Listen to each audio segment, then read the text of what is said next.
There's a spoonful of olive oil sitting in millions of kitchen cabinets right now, and a lot of folks over 60 have started reaching for it right before bed, swearing it changed how they feel in the morning. So, tonight I want to tell you what the research actually suggests happens inside your body when you drink extra virgin olive oil before sleep. The real effects on your blood pressure, your inflammation, your digestion, and your heart. And just as important, what gets wildly overhyped online so you don't waste your time or your money. And there's one part most people get completely backwards. It's not the oil itself. It's a timing mistake that can quietly cancel out the benefit. I'll get to that, so stay with me. I'm not a doctor. I'm a health educator. I read the studies, and I sit here and try to explain them to you the way a friend would across the kitchen table, plainly, honestly, no hype. So let's walk through it together, one piece at a time, like a countdown, starting with the thing everybody asks about first. Number one, blood pressure. This is the headline that pulls people in, and there's genuinely something here. Extra virgin olive oil is rich in a fat called oleic acid and in plant compounds called polyphenols. The most talked about one is polyphenol called oleocanthal, and another is hydroxytyrosol. Research, including a good deal of it from Mediterranean countries where this oil is part of daily life, suggests that the polyphenols in real extra virgin olive oil may help blood vessels relax a little and may support healthier blood pressure numbers over time. Notice my words carefully. May, support, over time. Studies have found that people who regularly use extra virgin olive oil as their main fat tend to have better cardiovascular markers than people who don't. That's an association built over months and years of daily use, as part of an overall eating pattern. It is not a glass of oil at 10 p.m. that drops your top number by morning. If you're picturing olive oil as a fast-acting blood pressure remedy, that's the overhyped talking, and I promised you honesty. If you're on a blood pressure medication like amlodipine, lisinopril, or losartan, this is a conversation for your doctor or pharmacist. Olive oil is food. It's not a replacement for anything you've been prescribed, and you never stop a medication on your own. Number two, inflammation.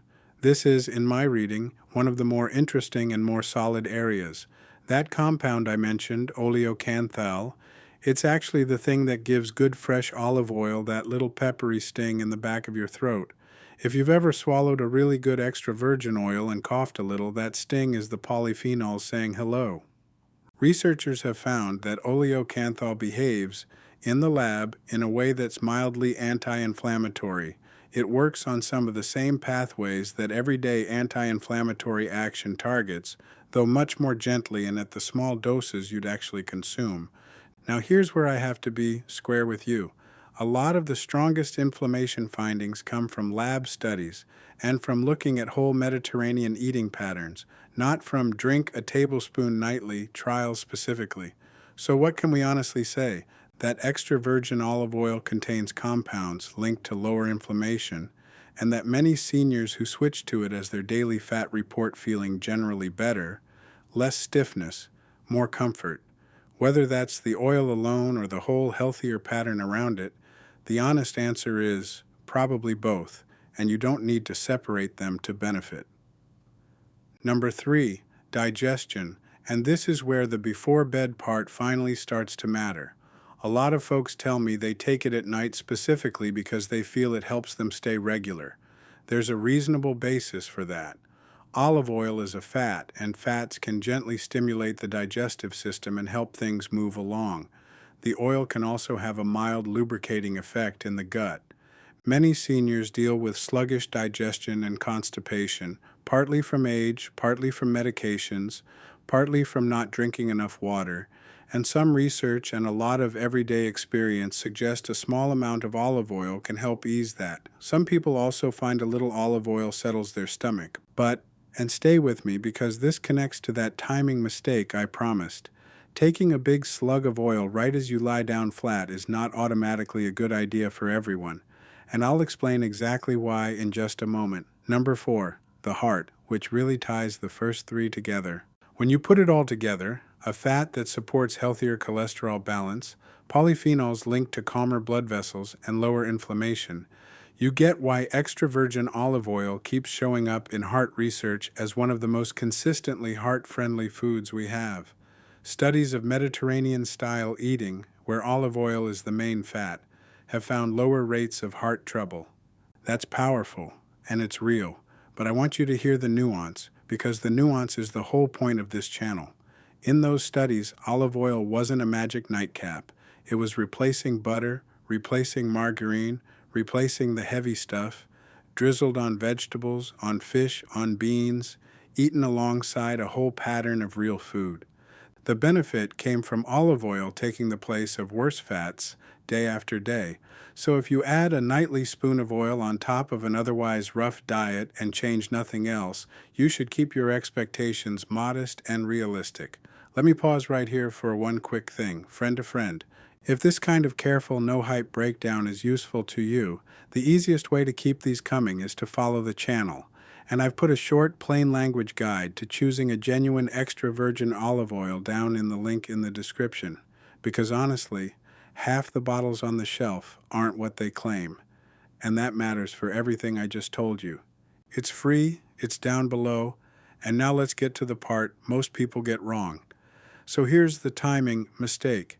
The benefits I've described, the polyphenols, the heart support, those come from consistent daily extra virgin olive oil as part of your eating, not from the clock striking bedtime.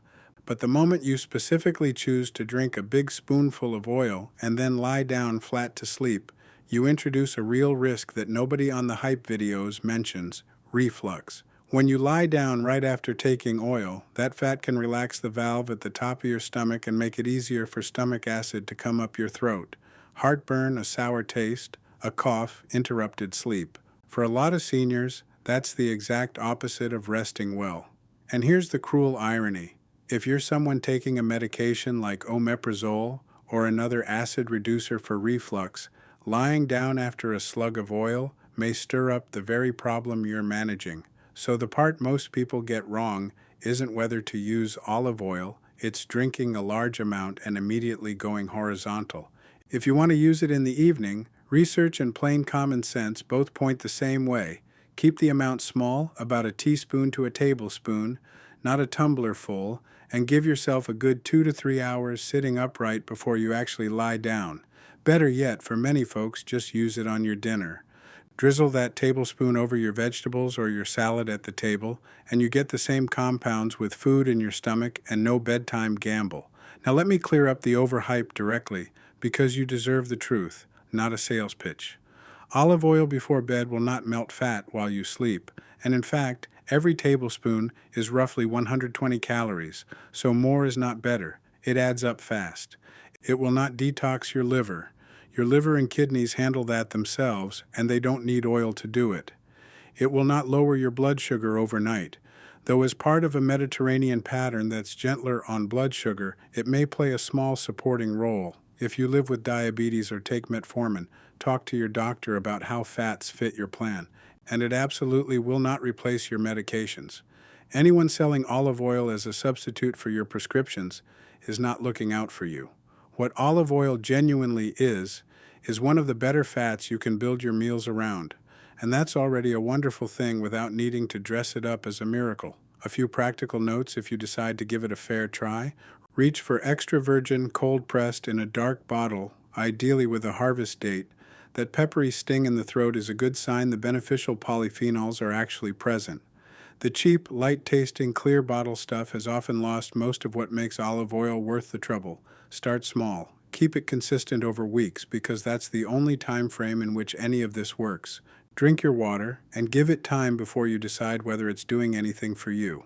And one more honest reminder I'd give anyone before changing even a small daily habit. A teaspoon of oil sounds harmless, and for most people it is, but if you take blood thinners, if you have gallbladder trouble, or if you're managing reflux, even small things are worth a quick word with your pharmacist. They will tell you in 2 minutes, often for free, and never stop or change a medication on your own to make room for a habit like this. Ask your doctor about alternatives first, always. So let me leave you with the honest bottom line. Extra virgin olive oil is a genuinely good, heart-friendly fat, backed by real research, rich in compounds, linked to calmer blood vessels and lower inflammation. The smart move isn't a dramatic bedtime ritual, it's making it the everyday fat in your meals, in small amounts, used consistently, ideally earlier in the evening so it works with your body instead of against your sleep. Modest, steady, real. That's how the good stuff in your health almost always works. If today's breakdown helped you see through the noise, that simple guide to picking a real, high polyphenol olive oil is waiting for you in the link in the description. Take a look before your next grocery trip. It'll save you from the fakes. Thank you for spending part of your evening with me. It truly means a lot that you trust this channel to give it to you straight. And please remember, everything I've shared today is general education, not medical advice, and it's no substitute for the person who knows your history. Talk to your own doctor or pharmacist about your health, your medications, and what's right for you. Take good care of yourself, be gentle with yourself, and I'll see you in the next one.